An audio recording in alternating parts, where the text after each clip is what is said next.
I'm going to show you my shop so you can learn a few things and make yours better. I'm Nick, and welcome to my shop. Today, I'm going to give you a tour. I'm going to show you all the stuff you know on this side and the stuff you don't get to see. I'm also going to talk about the pros and cons and the workflow I do in here, and hopefully you can learn a thing or two and make your shop better. So, I'm a wood turner. I make things round and smaller, and I primarily do that using the lathe. And I make things like bowls, handles, vases, candlesticks, all kinds of stuff like that. And the one thing about wood turning is it's hard to get like the blanks we need. You can go to your local wood supply store and you can get boards very easily. Getting bowl blanks like this walnut here, you can get them, but they are pricey.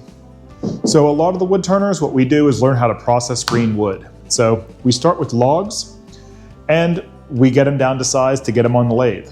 So the first part of my shop is basically outside in my yard. And I use this tool. This is a chainsaw with a 16-inch bar. And it allows me to saw pretty big logs. And again, the whole idea is to get them small enough that I can either get them on the bandsaw to make them even smaller, or to get them on the lathe. For example, I have this maple blank here, and this is just rough sawed right off the chainsaw. I sawed it up years ago, and it's been drying on the shelf ever since. This is actually dry enough, ready to go. Now with logs that are like this size, I actually have a jig that I can just put it onto my bandsaw and cut them down to size that way. Then once I have all that, I can put it in the lathe and make the stuff I want. So the big thing that's different here from a flat worker is our workflow. Wood turners start with a big chainsaw, big bandsaw, then the lathe. Versus flat workers where they start with boards, they plane them down and then join them up and make whatever they want. Now that I've covered workflow, let's get into the actual tour of the shop. So this is the spot where I spend most of my time. This is the big lathe area with a workbench. So the first piece of equipment is my Rubo workbench.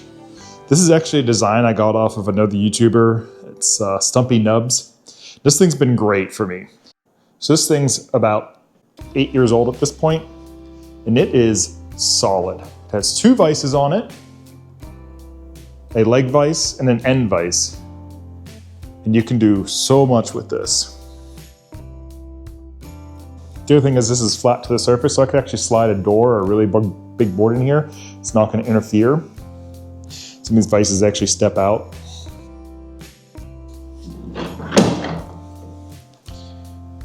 And then under it, I have hand tool storage.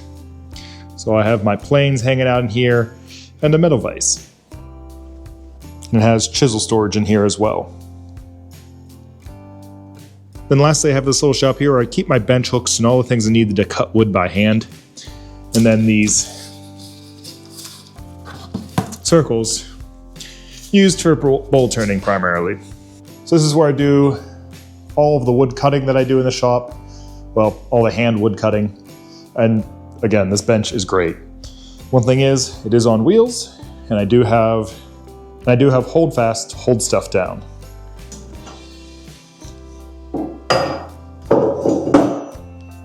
Then in this corner here, I just have a garage door that can open up in the summer, get a nice breeze in here. It's been fantastic.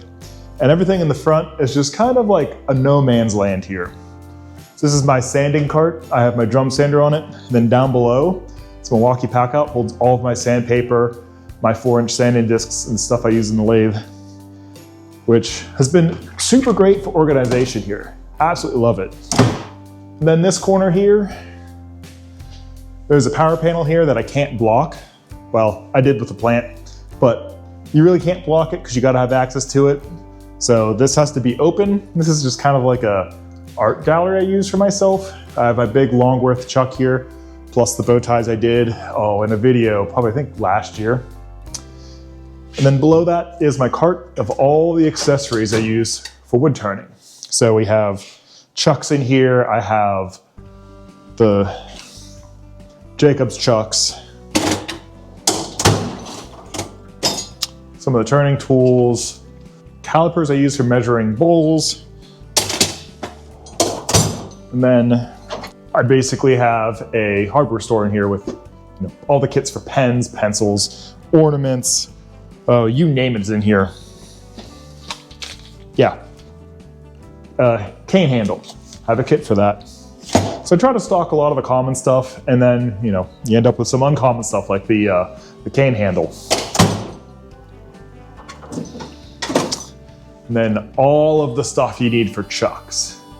I have 4 chucks in the shop, so you end up with a lot of the accessories for it. And then also in this corner sits just the buckets of clamps, because that's the best way I found to store them. I do have a wall hanging thing, but throwing in the buckets has just been the best thing ever. And that leads me to the most used tool in the shop, which is Laguna 1836. This thing's a full-size lathe weighing in at about 700 pounds, and I love it. Being this big, I can throw whatever I want on it, and it will absorb a lot of the vibration, and I can just turn away. And having that kind of power, this is a 2 horsepower motor. I can take some really big cuts in the wood, and it won't bog down. The other thing about this lathe is I have the mobility kit, so I can slide it across the shop if I need to, which is great for when you want to clean the back corner here. And the last thing is I outfitted this with a shelf on the bottom, just made out of 2x4s, and that holds turning tools as you're using it. About 6 months ago, I did a deep shop organization, and I actually added this pegboard, and that's been great. A lot of the stuff like the CA glue, the calipers, I use a lot, and just having it out, ready to be grabbed, has been fantastic. So I highly recommend having some vertical storage behind your primarily used equipment. So if you're a wood turner, right behind your lathe, so you can just grab the tools you use all the time. Let's talk about the next tool I'm always using, which is the bandsaw. So this thing I primarily use to rip down boards, wood, do all the cuts I need. It's basically always set up and ready to go. Then of course, because it's magnetic, it just always attracts magnets. The other thing to note is there is wood all over the shop. This is some buckeye that I have was given to me that I'm gonna turn eventually, and it's been sitting here for a couple weeks. So this is fully open, about 14 inches, and this is great for putting logs through. And I do keep a very coarse blade on this thing at all times, mainly because I'm just always sawing rough wood to get onto the lathe. Moving from the more used corner of the shop, let's pan over to the lesser used side of the shop. This is my belt sander that I use. It is a Jet 12. I don't really know more about it other than it is big. I used to have one of those cute little benchtop sanders and I just kept overloading it. So it was time to upgrade and I got this. And I have to say, this thing's beefy. I love it. So far, everything I've thrown at it, it has sanded with ease, and I highly recommend it. And that brings me to the other lathe in my shop. This is what's known as a midi lathe, or a mid-size lathe, where the other one's full size. This is where it all started. I got this lathe, I think 8 years ago now, and I've been loving it. This got me hooked in wood turning, and I've done so much on this. And really, this Delta is just a workhorse. Every time I threw something at it, it's been great. And the stand it's on is from a design I found in, I think it's like Woodworking magazine for like back in the 50s or 60s. We had like a belt-driven lathe. And I adapted it for this. And it's been the best stand ever. It's solid. You can put more weight on the bottom so it doesn't move. Love this thing. And I highly recommend the Delta lathe. I don't know if they sell it anymore. I've only seen a few of these around, but this lathe, perfect. Has all the features you want. Variable speed, everything. The only downside is it's a midi lathe. You can't go big on it. It maxes out at about 12 inches here, and I think the max out here is either like 24 inches.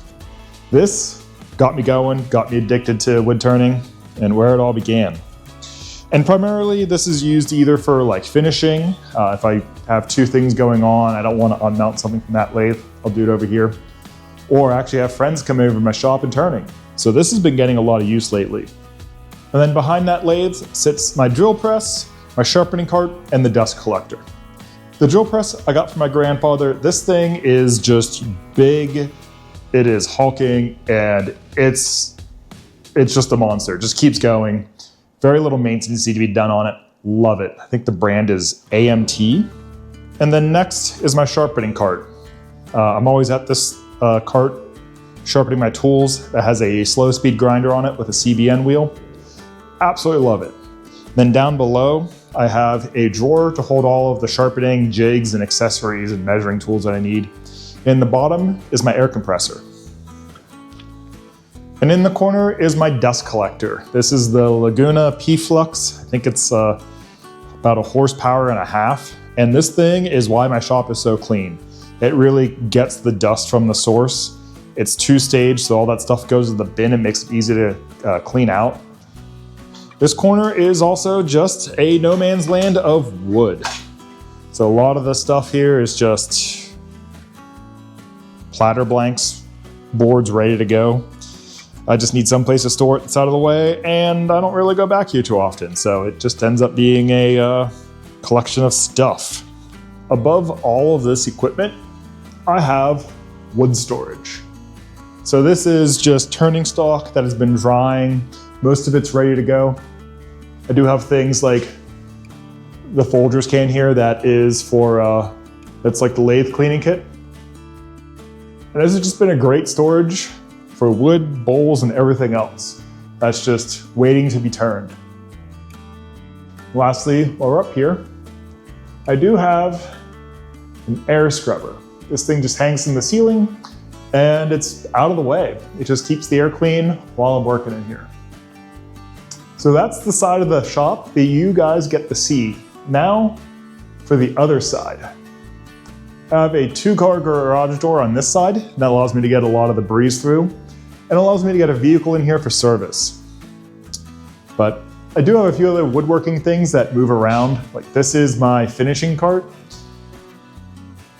It was my epoxy cart, but then a lot of finishing stuff ended up on it, and now it is just this disorganized mess. So it's on my list of things to do to clean this up and get it into a more organized state, but it just gets moved around.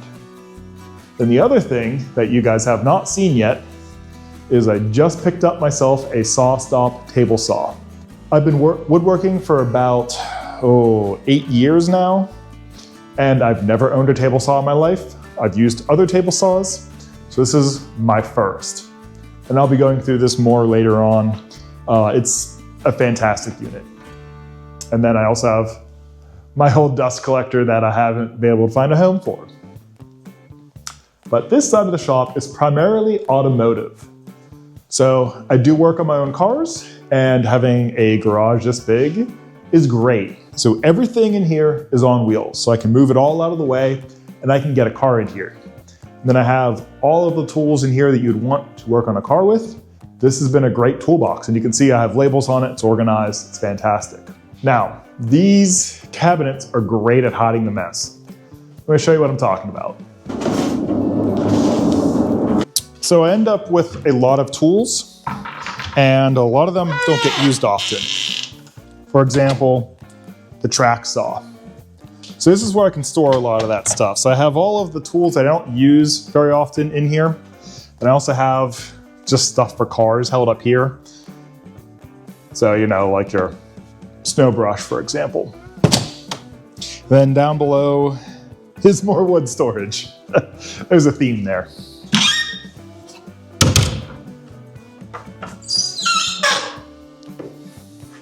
And this side's more of the same. I have a lot of the screws and stuff I use, and then just stuff for cars up here. I got pig mats, all that stuff. And of course the jacks you need to work on a vehicle. But you can see it is kind of messy, and there nothing's really that like organized, and that's because you just end up throwing the tools in there. It's not that many in there, so it's not hard to find stuff in it. But these doors hide that mess. It's really nice. And that leads me to the center where I have my cart of tools for the working on vehicles. I have my box holding my detailing rags because this is a wood shop mainly, and I want to keep those rags clean. Then up top is just all the car stuff you need, the sprays, you know, cleaning. Some of the other like miscellaneous storage, like I have gloves in here, basically, you know, the PPE stuff. And then of course, you know, shop towels and garbage bags. This door here though, I am a fan of it because it does hide that mess. Just helps keep this clean looking. And following with the theme of wood, I just have wood thrown on the ground over here and been stepping over it to get to the car stuff. So the last corner is the desk. Here I'll take apart things, clean them if you need to tinker. Also do some video editing here, and I'll plan out some of the videos here. This desk here is actually bought from a manufacturer in the area. They refresh their equipment occasionally. This is just one of the old desks that they had. This has been great. Got some drawers, I got some shelves, and a big flat area. And the way this is primarily used is the tasks are done here. They're shelved, off to the side. And then I have this just shelf of unfinished projects. I have blanks that have been glued up but not done anything with yet. And yeah, it's just kind of like one of those collection areas of just stuff. If you ever work in a shop, you're always gonna have some place where you gotta put your miscellaneous things, you don't know where they go. And that's what this gets used for. So you just gotta be diligent and clean this out every so often. It is definitely due for one where I pick up the projects and finish it. And then of course, underneath is more wood storage. I have so much wood that I just gotta find places for it. So that's my life.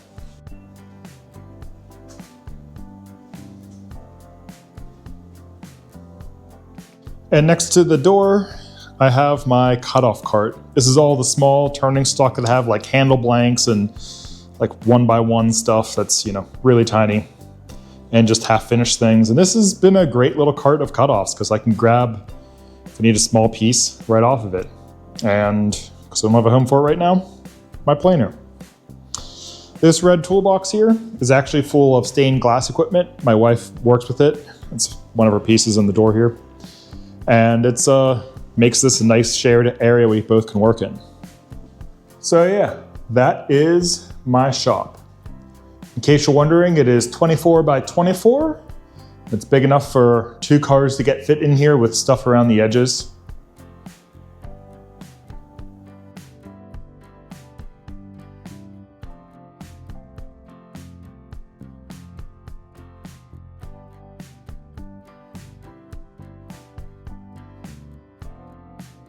So let's talk pros and cons. The one pro of the shop is really comfortable to work in. I actually have heating and cooling in here, so it's temperature controlled. It's always about 60 to 70 degrees in here. It is fantastic. I don't need to have a long sweatshirt on or anything to work. The other pro is I can do basically whatever I need to in this shop. I can work on the vehicles. I can make projects out of wood. Heck, I have enough room in here to make a dining room table. But really the cons is this is a shared shop. I need to be able to have everything on wheels to be able to move around. And sometimes I have a car in here. I can't do woodworking. So I'll have a vehicle in here, need to get the maintenance done on it to get it out to be able to start a project in here. And then also vice versa. If I have to do maintenance on a vehicle, I have a big project in here, I can't get a car in here because I gotta finish that woodworking project. And with that shared shop space, the other con is I don't have good storage for wood. I have a lot of storage on the shelves here for turning stock, but I don't have good places for the long project boards that I have for the flat work that I've been getting into. They're just kind of haphazardly thrown on the ground. And that was kind of one of those design decisions where when I first laid out this shop and built everything, I wasn't doing flat work at all. I was primarily doing wood turning. So I optimized for that. So I hope you enjoyed today's video. Maybe it's giving you some ideas on how to improve your shop, how you can improve your flow, or maybe dreams for a bigger shop. If you did enjoy this video, hit that like button. It really helps out the channel. It doesn't cost you a thing. Anyway, thanks for watching and have fun.